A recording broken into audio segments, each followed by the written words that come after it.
Good morning and welcome to the Core Connection. I'm Mira Rubin here with you on Enlightened World Network.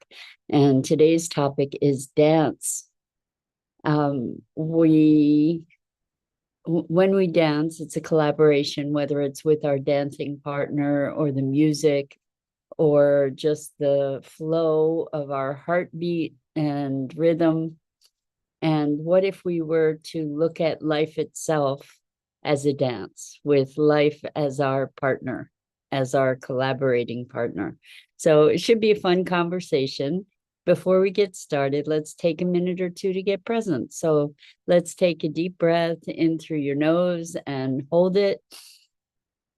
And imagine clean, crisp oxygen flooding into your lungs, flowing into your bloodstream, nourishing all your cells, all your organs, bringing vital life energy to your body and being. And as you exhale, exhale any tension, stress, negativity, fatigue. And now let's take another deep breath in through your nose and hold it.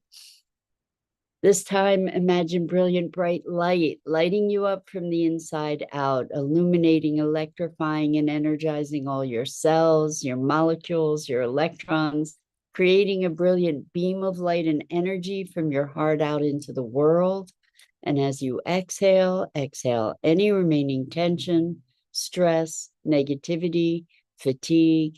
And now let's press our palms together, vigorously rub your hands together to feel the friction, the temperature, the pressure, the motion, the tickling and tingling when you stop, and allow all those sensations to bring you present right here, right now, into this remarkable physical form that enables you to experience life.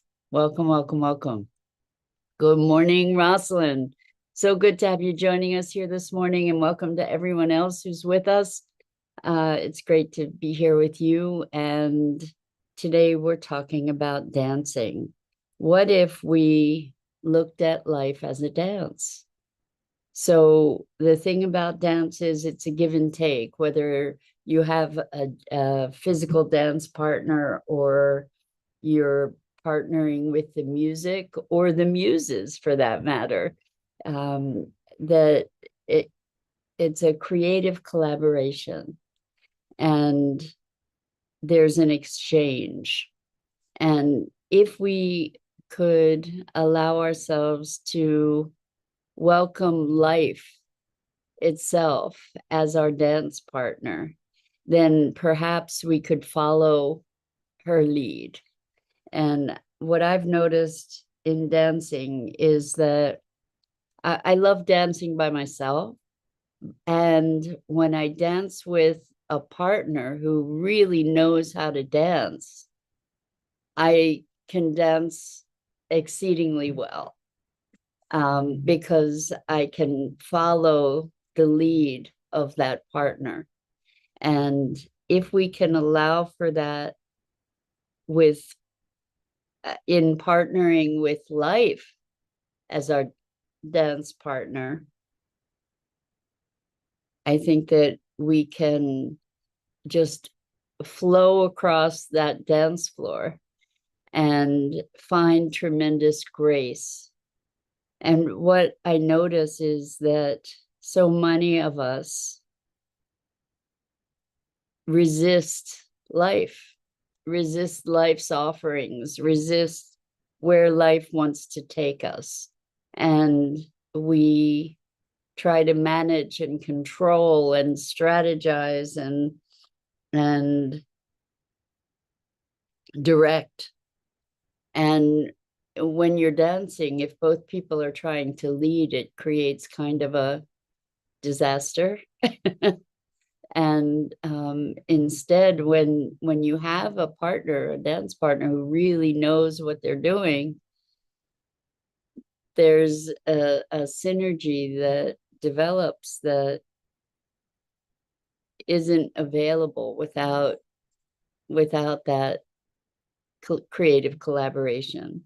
So I like this idea of dancing through life, because it has a lightness to it. it has an uplifting feeling. Typically, dancing is a joyful experience. It's a freeing experience when we can surrender to the music and the rhythm and allow ourselves to be moved by it and directed by it. And it's transporting. You know, if you've ever had an experience where you just gave yourself over to the music, to the steps. Sometimes the steps are prescribed. Sometimes, it's a matter of keeping certain steps, but then you get to add your own rhythm to it, your own flavor, your own spark. And really what we're looking at here is releasing resistance, releasing control. So if you've ever learned a dance, initially when you learn a dance, it's like steps, do the steps, do the steps, do it right. Eventually, those steps become so much a part of you that you are able to create your own flair, generate your own expression within the constraints of those steps. And it goes beyond being rote to an expression, to an authentic expression, even though the steps may be the same. You can see this in line dancing when people are all lined up, everybody's doing the same foundational steps, but some people have like this incredible vitality and rhythm and expression, whereas other people are just going through the steps. And so it's when we reach that level of comfort and ease that we can just find our own expression within that relationship, within that constraint. I discovered years ago the somewhat seeming paradox of liberation within constraint, or freedom within constraint. And well, I don't know if it's interesting to you. It was interesting to me that I discovered that through different eating regimens or different food regimens and philosophies. I have experimented with all different kinds of eating regimens, I'll say. So years and years ago, and it's really interesting because I haven't heard anything about macrobiotics for years and years and years, but for quite some time, it was a very big thing, and was pretty constrained, pretty restrictive kind of regimen that had certain cooking methodologies and certain ingredients, and it was all very foreign to me. It was very interesting education, and it exposed me to all kinds of ingredients and techniques and philosophy of eating that had been completely unknown to me previously. And so within these confines, within this container, so to speak, there were limitless possibilities for expression. And then I found the same thing when I experimented with going raw and preparing raw foods, or preparing or being vegan or vegetarian, or any of these number of different kinds of diets that have sort of a prescribed container. Within that, there are all kinds of well, unlimited variations that you can create for yourself to explore and expand. So it's the same kind of thing in art, that a blank page can be incredibly intimidating. But if you have certain rules or certain constraints that you set up for yourself, then you can explore an unlimited range within that particular container, within that definition. And so perhaps the same with dance. When we think of dancing with life, we have certain constraints that maybe we manufacture. Sometimes we manufacture them, we choose them, we create them, and then we live within those constraints, but we can live within them in a very, very creative way. And we can also most often change those constraints. It was interesting. I don't know if you've ever listened to the channel Bashar, but it's shown up on my media feed a lot lately. So I've been listening to him a lot and have been enjoying it quite a lot. And he was talking about how in being here on Earth, we've agreed to certain constraints, like the rules of this environment. And it doesn't mean that we necessarily have to be confined by them, but we generally assume them, right? So things like gravity, things like death, these are kind of accepted constraints of our existence here on Earth. It's like the steps in a line dance. There are certain steps, and within those constraints, there's lots and lots of variation. There's lots of variety and creativity that's available to us, a lot of different expressions that are available to us as we navigate that environment. So it's funny because so many people say I'm not a good dancer, right? And the thing is that when we allow ourselves to really let go and be with the music, to presence ourselves to the music and the rhythm, there's our own dance that we can generate, and it's a self-judgment. I believe that there are people that aren't good dancers, and I tend to think it's because they aren't allowing themselves to connect with the music, but or their bodies perhaps, to be able to be fluid and responsive to the communication. It's a two-way communication.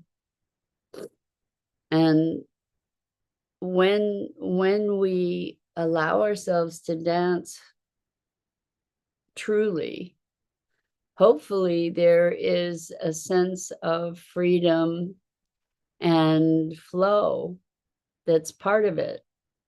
And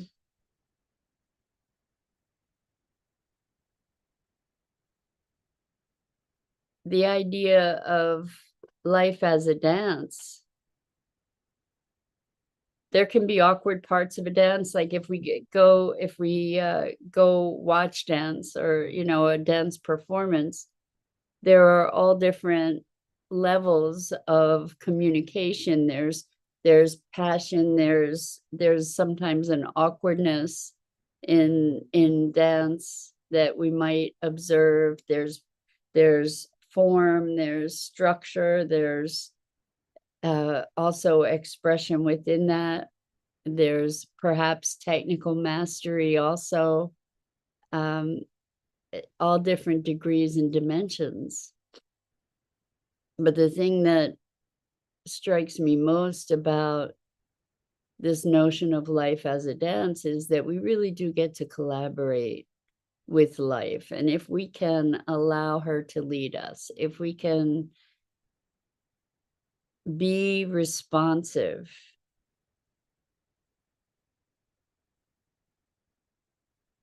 there's such a greater sense of presence and freedom and ease available to us if we're not resisting life.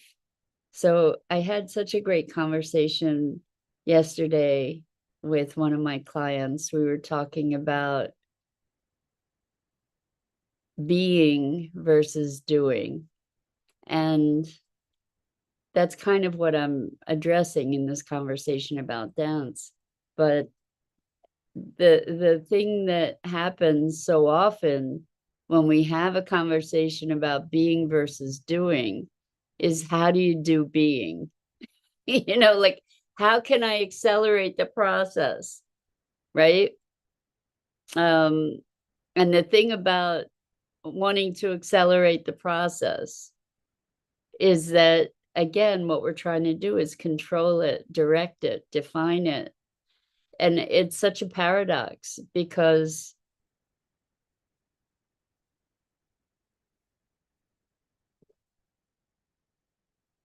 it's almost an act of grace to find yourself in a space of just being.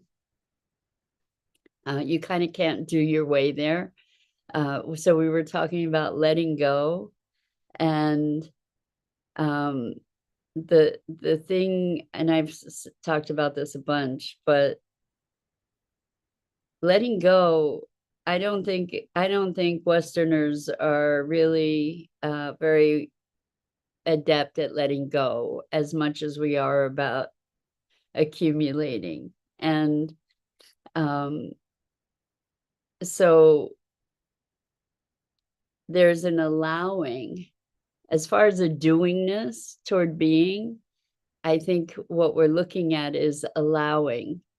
And then as we notice that we're trying to do something or we're judging something, we get to allow for that too, like to notice it, to be like water, to allow all of those things to flow through and be curious, be aware.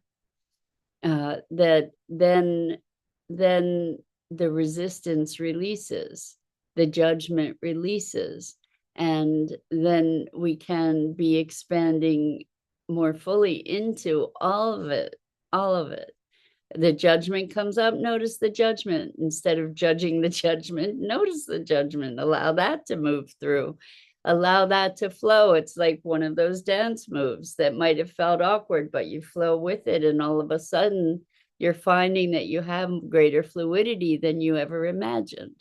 So Rosalind says, being, is that like noticing the inner dialogue that's happening? Watch without judgment, like saying, oh, there's that thought form again. Exactly, just to notice. So being is the state that's under that, I think. Being is allowing the unimpeded flow of life, perhaps, and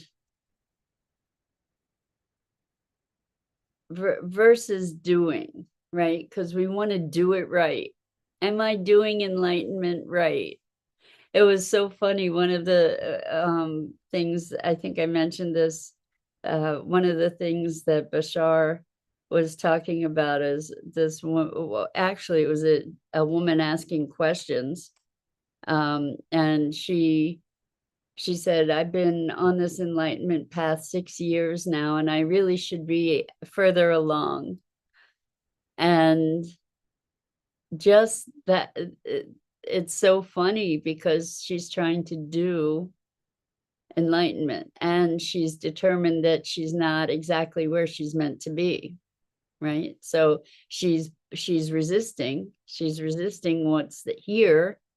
And as we resist, I don't know anything really about Aikido, but what I understand, the very little bit I understand, it's a martial art, but it uses the force of the opponent to redirect their energy. So someone's coming at you and you redirect it. So their force is what's allowing you to just sort of deflect that attack.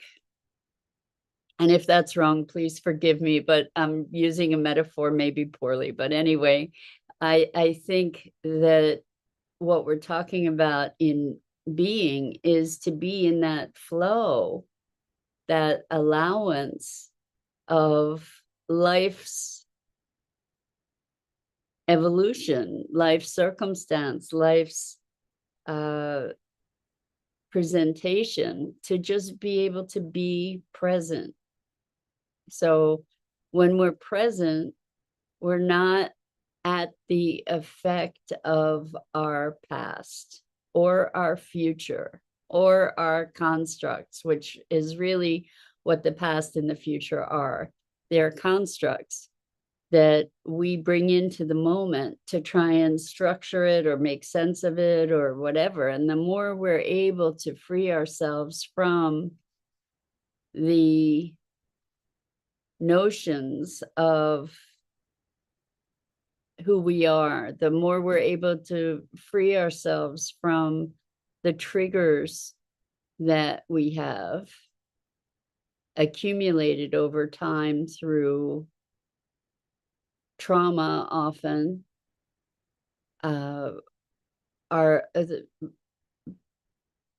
being attached to our knowledge rather than being curious about the world. As we release these things, then we are more able to be present. Because otherwise we're just living, yesterday we talked about projection, we're just living in this world of our own construction, whether that be constructs that have been socially imposed that we have integrated or whatever. As we peel away these layers, then we're more free to dance and to be the dance. So maybe that's a distinction too, is to be the music, be the dance, rather than trying to dance to the music. There's a communion, there's a collaboration, there's a connection that is this deep flow. And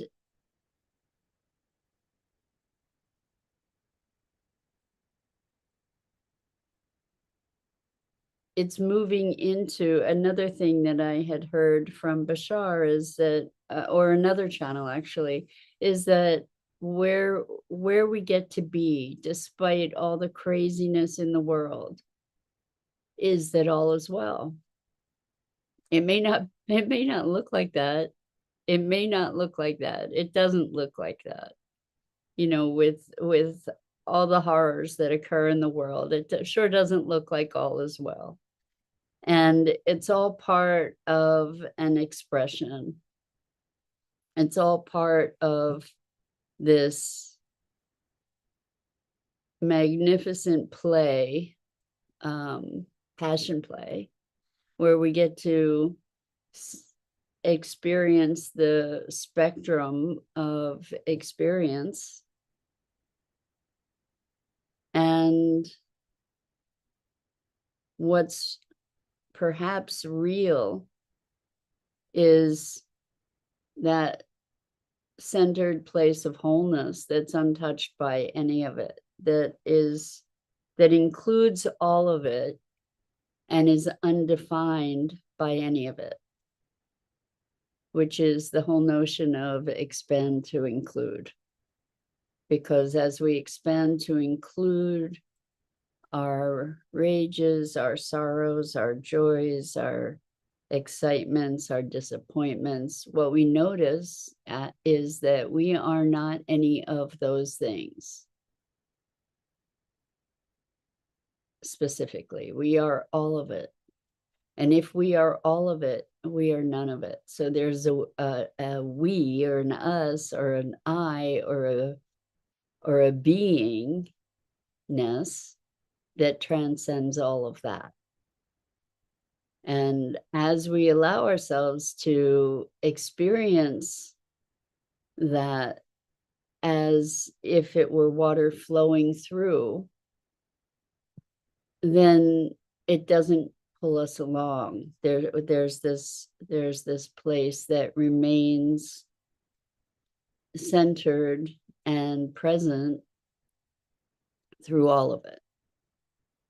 And we were talking about emotion in this conversation yesterday, and how it was so interesting. The person was saying that they wanted to become more fluent in emotion, like to understand and be aware. And I said, well, really what you're talking about is presence. What we're looking for is presence. And presence is there when we allow when we allow life to be as it is. It doesn't mean we don't have dreams or visions or hopes and aspirations, but we have all those without attachment. And I know it sounds paradoxical, but it was so funny because they were asking, well, what's the practice? What's the practice? What can I do? What's the doing I can do to accelerate the process? And it's so funny that that's what we do, is try constantly seeking for more, faster, better, right? Rosalind says, does dancing look like maybe rather than copying, move in the opposite direction? I think dancing looks like not calculating. I think dancing looks like responding in the moment. So sometimes it can be moving in the opposite direction. Sometimes it can be copying. Sometimes it can be just, I don't know if it's copying as much as absorbing, and reflecting. Because it's more of an instantaneous thing. We're looking at sort of transcending the linearity of things to jump into this other dimension. Anyway, I gotta run. So much love to you. I'm Mira Rubin. This is the Core Connection, and I go live here each weekday morning on the Enlightened World Network Facebook page and YouTube channel at 9 a.m. Eastern. And it's always a privilege to be with you. So